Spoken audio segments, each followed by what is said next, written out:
Half a day, my fellow Guamanians. In a few short weeks, thousands of seniors will don a cap and gown and celebrate one of the biggest accomplishments in their young lives. We're proud of each and every one of them and all that they will achieve in this bright future ahead. But how many will look among their fellow graduates and not see classmates that they started high school with 4 years ago? How many more students could have graduated today had they not been shortchanged by an education system that failed to put our most vulnerable students first? It's no secret that nearly a third of our population receives some form of public assistance. And it's no secret that students who come from these impoverished families are the most likely to fall through the cracks of a weak education system. But this is not the failure of our students because their families are struggling. This is the result of a system that has failed to prioritize their real needs and better prepare them for the future. It's the result of a lack of focus on the things that truly matter when it comes to education.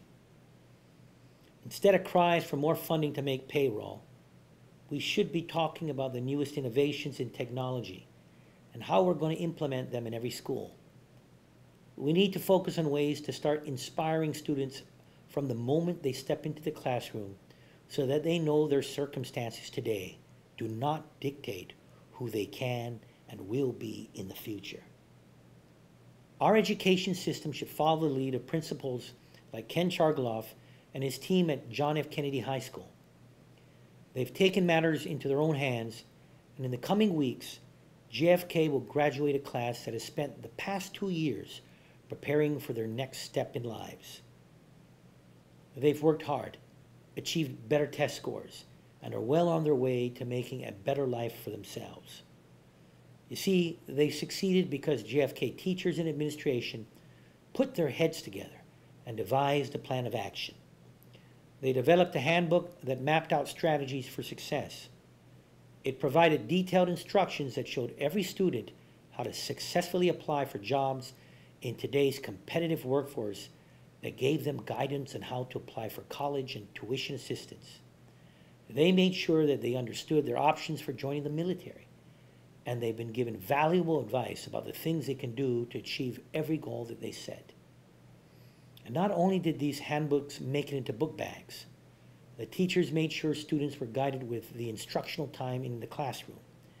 They visited websites, learned basic work skills, and more importantly, they gained the confidence needed to pursue every option available to them.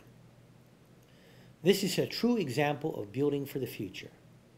Teachers not only told students that they could achieve their dreams, and they helped them through the critical first steps of making these dreams come true. We've said it before that education is our #1 weapon in the fight against poverty.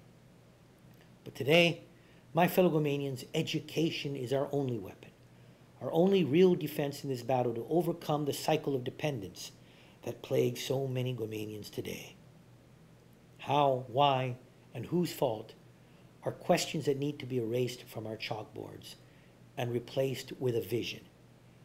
A real plan to help students pursue more important questions like, what do I want to be when I grow up?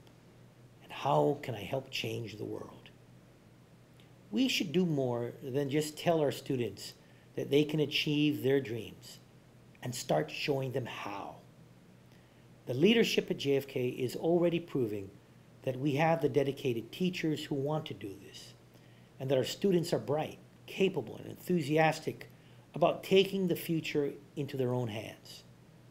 Education comes first is a common line said by many elected leaders. But let's take a cold, hard look at the condition of our schools, student test scores, and graduation rates and ask ourselves, are we truly putting education first? Today, the DOE Board of Education is scheduled to select the next superintendent for this island's most important entity. I've not had any hand in this process, and I've made it clear that I will not interfere. But I want board members to know that the futures of thousands of children rely on their decisions today. DOE needs sound instructional leadership that puts the educational needs of students above all else. And I urge each member to put personal interests aside and make a decision based on the real needs of students. There is an Islander spirit in all of us, and there's no doubt in my mind that the success at JFK can be the standard of excellence that defines Guam public schools. May God's blessings be upon our children, and may He guide us in making the right decisions for their future.